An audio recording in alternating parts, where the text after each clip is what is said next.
A Pembroke teacher is in jail on sex charges. And a Lumberton eyesore faces the wrecking ball. These stories coming up on Carolina News Today. Carolina News Today is brought to you in part by the Wing Company of Pembroke, serving award-winning wings fresh, not frozen. Live entertainment weekly, 703 West 3rd Street in Pembroke. 10% discount for students and teachers every day. TheOriginalWingCo.com.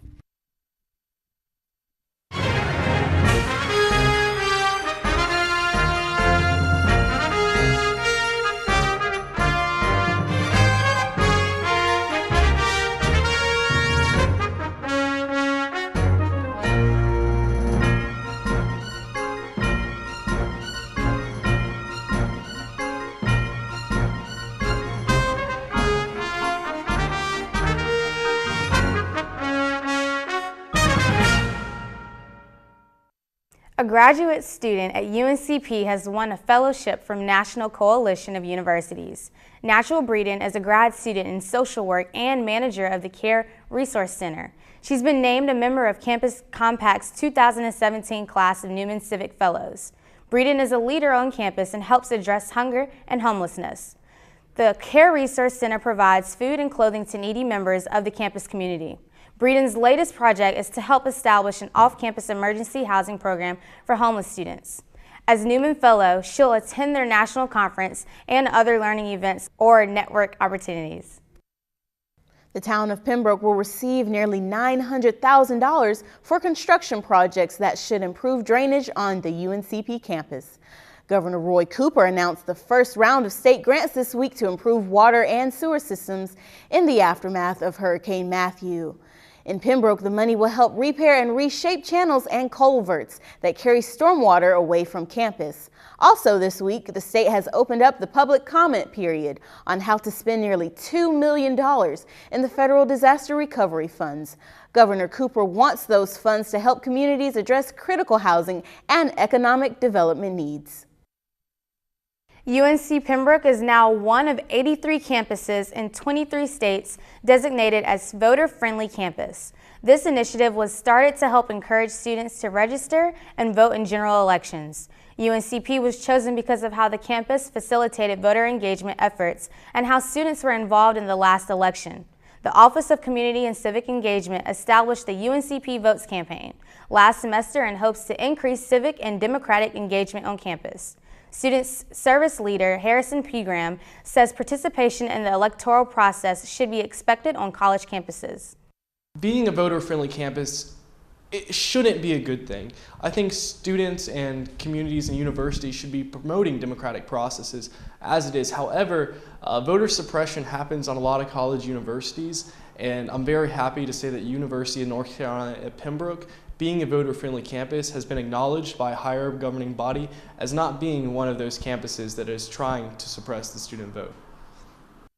A Pembroke middle school teacher has been indicted on 15 charges of sex crimes against multiple students.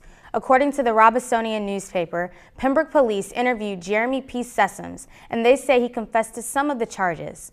He eventually turned himself into law enforcement. After interviews and an investigation, a total of 3 students have come forward.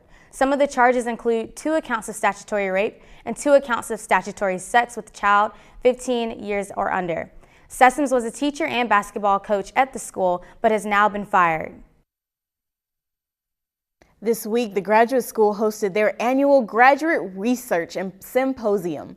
The students presented the research or scholarly projects in poster format and answered questions related to their work. This year, they had their first research paper competitions and 3-minute thesis competitions. Also, for the first time, there were 3 different categories of presentations, and winners of the competitions received monetary prizes. Grad student Dion Harrell says it was a great hands-on experience that brings class subject matter to life. To give us an opportunity to share our research with the school community and with the broader Pembroke community. To get an opportunity to get out of the books, get out of the classroom, to get out of the computer labs and actually be able to share what we're doing with everybody.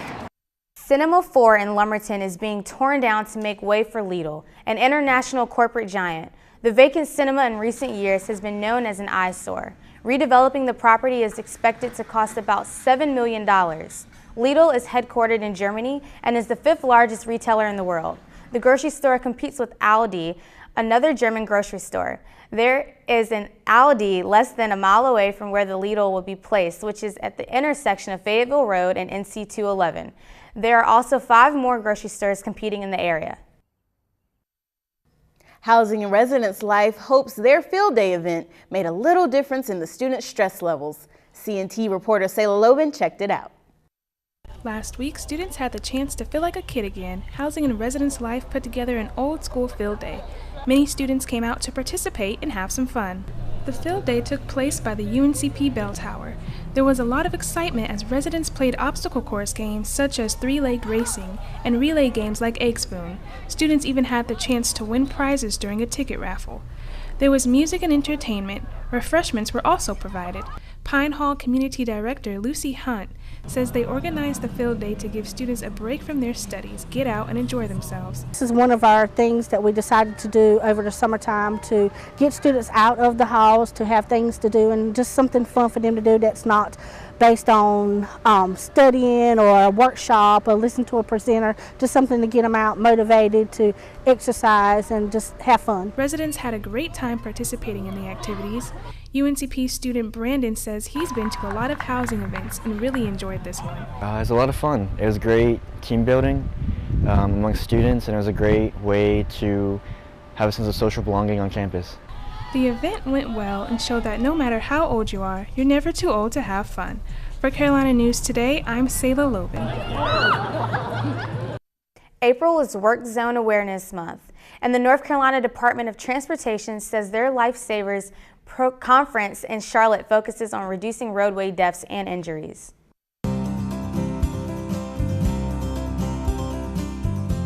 Welcome to this week's edition of NCDOT Now. I'm Robert Broom. Governor Roy Cooper has declared April as Work Zone Awareness Month and April 3rd through 7th as Work Zone Awareness Week.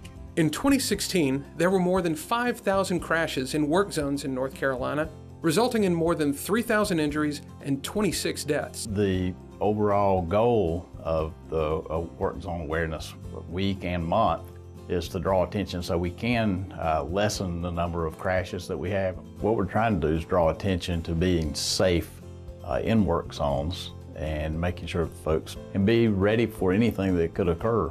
Your safety is our top priority at NCDOT. We ask you to drive smart, do your part when driving in a work zone with these tips to help keep you and others safe. Stay alert. Don't speed. Watch and obey the signs. Don't drive while distracted. Watch out for road debris. Don't change lanes in a work zone, and be patient. We encourage you to show your support for work zone safety by wearing orange on April 5th for Go Orange Day. This is part of a national effort to show support for the roadway safety industry, especially the families of victims who've lost their lives in work zones. To learn more about work zone safety, visit ncdot.gov/programs/work zone safety.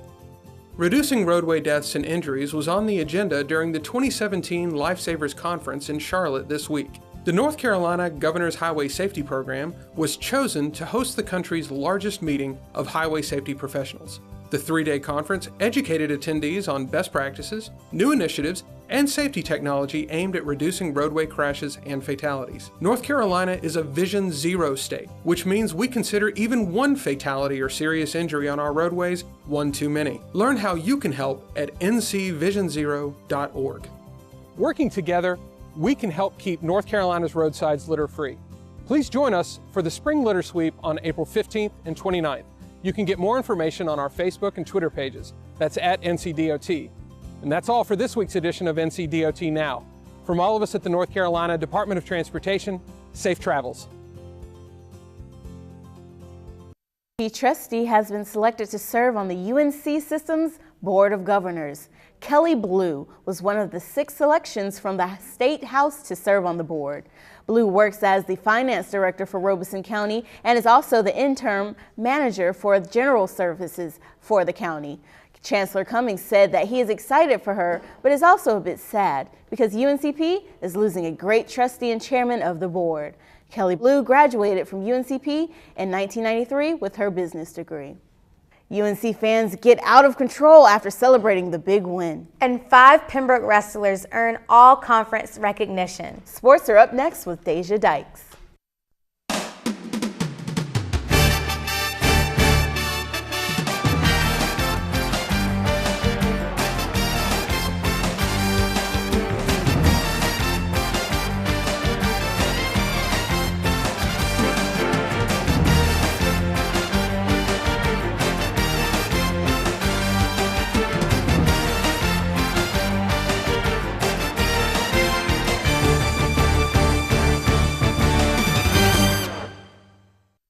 The men's and women's track and field teams competed in 2 meets over the weekend, with one being a long-distance only event.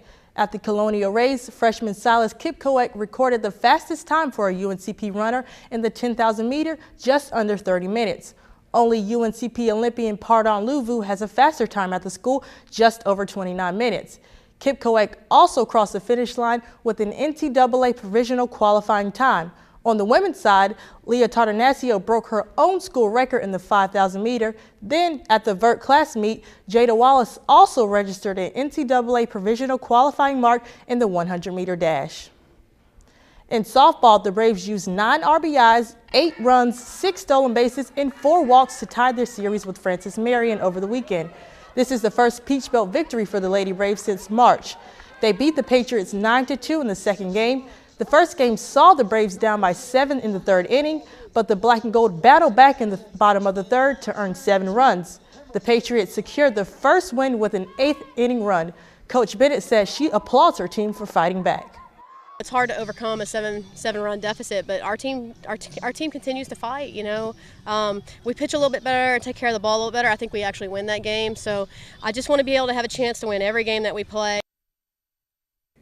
The Lady Braves continued their winning momentum the next day when they swept Winston-Salem State in series play.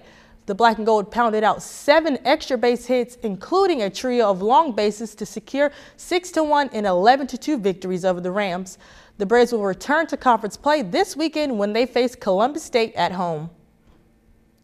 Following this weekend's game, the team's Jamie Johnson earned PBC Player of the Week honors. The honor marks the 2nd career conference honor for Johnson, who received the award last year at this time. The third baseman had 3 multiple hit games, which included a pair of 3-hit outings against Francis Marion. Johnson leads the PBC with 29 hits, and she's 2nd in stolen bases with 30. The baseball team captured its 2nd straight Peach Belt Series victory on Sunday, beating out Georgia Southwestern. The Braves rallied back from a pair of deficits and scored 4 runs in the 7th inning of Game 3. The series was tied a game apiece after the Black and Gold rallied for 7 consecutive runs in the 2nd game. The Braves will be back in action this weekend when they take on Peach Belt opponent Francis Marion. By now, everybody knows the North Carolina Tar Heels ended their redemption tour and are now the NCAA basketball tournament champions. About 55,000 fans hit the streets Monday night in Chapel Hill to celebrate UNC's win over Gonzaga in the championship game. According to town officials, 7 injuries were reported during the celebration. 4 of those injuries suffered burns from multiple vampires that had been on Franklin Street. Crowds started dwindling around 1 a.m. Tuesday morning. The Tar Heels beat the Bulldogs 71-65. In more NCAA news, the organization is reluctantly lifting its ban on North Carolina from holding championship events in the state. The state's so-called bathroom bill led to a slew of boycotts from sports organizations and other businesses. Last week, North Carolina legislators repealed most of it, but said local governments still can't pass their own protections for LGBT people until at least the year 2020. The NCAA Board of Governors said if they find that their expectations of discrimination-free environment are not met, they won't hesitate to reinstate. North Carolina Governor Roy Cooper welcomed the NTA coming back to the state. They recognized progress in this legislation, and they recognized that even though it wasn't everything they wanted, that it was enough for them to come back and to join us in the fight to help to continue to improve our laws. And that's it for sports. Back to the studio. Thanks, Deja. Let's give a shout out to students from Lakewood High School in Salemburg. That's right, they joined us in the studio this morning with their teacher, Miss Dana Hare. Let's see if we can get a shot of them, and for you at home, we'll see you next week.